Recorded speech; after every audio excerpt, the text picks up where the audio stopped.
देखिए, आज का जो वीडियो है वो है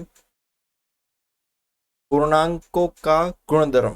चैप्टर पहला है, प्रश्नावली एक की है पूर्णांक। ठीक है। पूर्णांकों के गुणधर्म के अंतर्गत हम पढ़ेंगे कर्म विनिमय गुणधर्म, एक गुणधर्म पढ़ेंगे। ठीक है, तो आप इस वीडियो को पूरा जरूर देखिए। छोटा सा वीडियो होगा 5-7 मिनट का, लेकिन इसके आपको इसको पूरा देखना है। तो सबसे पहले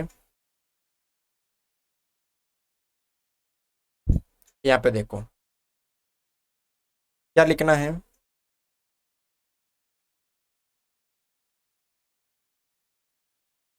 पूर्णांकों के लिए कर्म विनिमय गुणधर्म।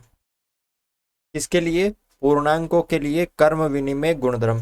तो आपको ये बताना कि पूर्णांकों के लिए कर्म विनिमय गुणधर्म किस चिन्ह में लागू है, गुणा में, भाग में, जोड़ में, बाकी में, किस में लागू है। ठीक है, तो सबसे पहला हम करेंगे नंबर 1 पे। कौन सा करेंगे कि योग के लिए कर्म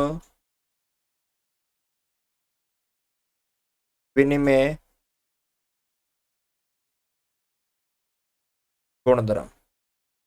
कौन सा? योग के लिए कर्म विनिमय गुणधर्म। तो माना दो पूर्णांक मैंने मान लिए। एक पूर्णांक मैंने क्या माना? ए एक मान लिया। एक पूर्णांक मैंने बी क्या मान लिया? दो मान लिया। कुछ भी मान सकते हैं।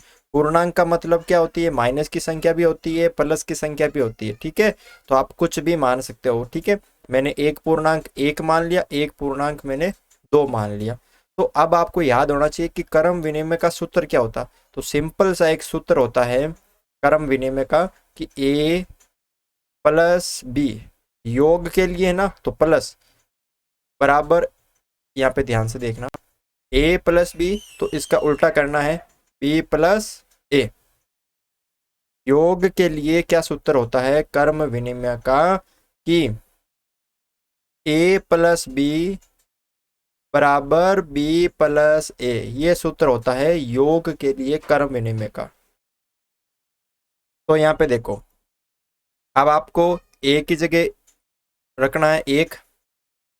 ठीक है, ए की जगह एक रख दिया, प्लस बी की जगह दो रख दिया, क्योंकि ए हमने एक माना था, बी हमने दो माना था।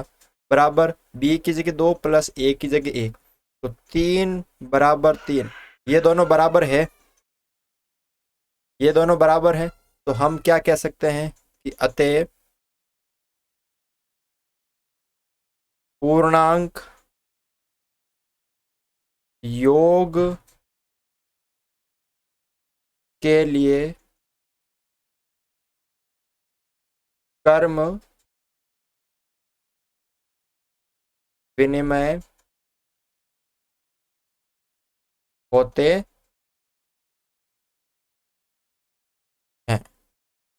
क्या लिख सकते हैं कि जो पूर्णांक है वो योग के लिए क्या होते हैं?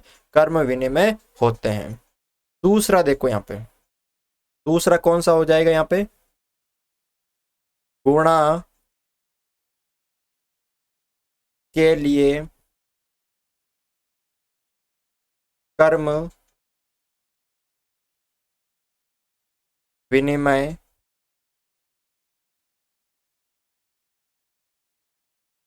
गुणधर्म। गुणा के लिए कर्म विनिमय गुणधर्म। तो यहाँ पे देखो, गुणा के लिए करना है तो सूत्र क्या हो जाएगा गुणा के लिए? ए गुणा बी। सेम सूत्र होगा लेकिन चिन्ह चेंज होगा। बी गुणा ए गुणा बी और बी गुणा ए। चिन्ह आपका क्या होगा? चेंज होगा।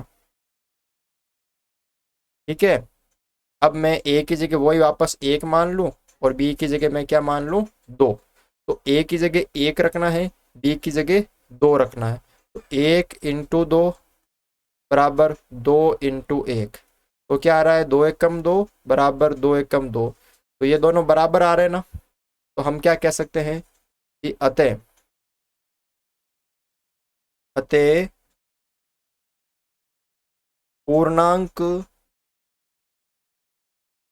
गुणा के लिए कर्म विनिमय होते हैं। ठीक है, जो पूर्णांक है वो योग के लिए कर्म विनिमय होते हैं, गुणा के लिए कर्म विनिमय होते हैं।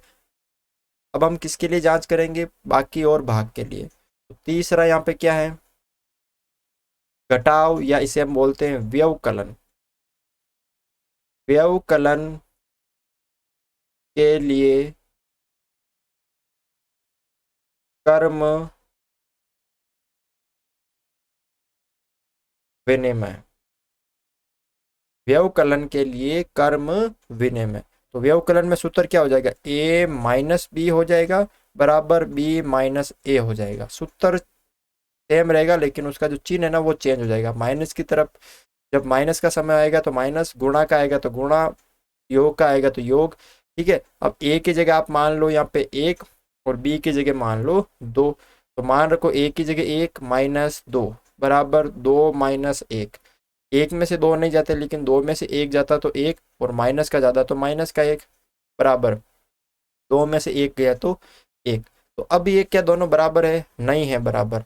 तो माइनस 1 बराबर नहीं है, माइनस 1 किसके बराबर नहीं है? 1 के। तो आपको क्या लिखना है? अतः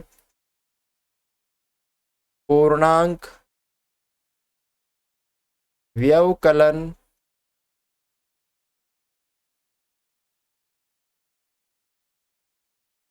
व्यवकलन के लिए कर्म विनिमय नहीं होते हैं। क्या नहीं होते हैं? पूर्णांक जो है वो व्यवकलन के लिए कर्म विनिमय नहीं होते हैं। चौथा है किसके लिए? भाग के लिए कर्म विनिमय। किसके लिए? भाग के लिए कर्म विनिमय। तो क्या सूत्र हो जाएगा? ए, इसके अंदर हम भाग देंगे बी का, और बी भाग देंगे इसके अंदर ए का। ठीक है, ए मैंने मान लिया यहाँ पे 1 और बी मैंने मान लिया 2।